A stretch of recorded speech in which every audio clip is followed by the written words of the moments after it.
સંસ્કારી નગરી વડોદરામાં વિશ્વામિત્રી નદીના પાણી અનેક વખત વિનાશ વેરી ચૂક્યા છે। તેવામાં વડોદરા આવેલા મુખ્યમંત્રી ભૂપેન્દ્ર પટેલે વિશ્વામિત્રીએ વેરેલ વિનાશને યાદ કર્યા। કોર્પોરેશન દ્વારા આયોજિત અર્બન ઇનોવેશન ઇન્ફ્રાસ્ટ્રક્ચર સમિટમાં પહોંચેલા મુખ્યમંત્રીએ કહ્યું કે આ વખતે વિશ્વામિત્રીથી બાંધો આવે એવું લાગતું નથી। બધાને વિશ્વામિત્રી યાદ તો આવે, આપણે કોઈને કહીએ તો જ યાદ આવે એવું છે નહીં। પણ આ વખતે એવું લાગે છે કે હવે બહુ વાંધો નહીં આવે। કુદરતની સામે બાથ ભીડવા તૈયાર છે એવું તમે બધાએ સાંભળ્યું હશે। કુદરત સામે બાથ ના ભીડાય,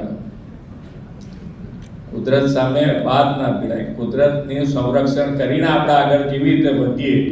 વિશ્વામિત્રીના પાણીએ વડોદરામાં કહેર મચાવતા આખરે તંત્રને સમજાયું હતું કે કુદરત સાથે બાથ ન ભીડાય। ત્યારે ભાદરવામાં વિશ્વામિત્રી અંગે મુખ્યમંત્રીએ કરેલી આ વાત વડોદરા તંત્ર માટે આવનારા સમય માટેની કડક સૂચના હોય તેવું લાગી રહ્યું છે।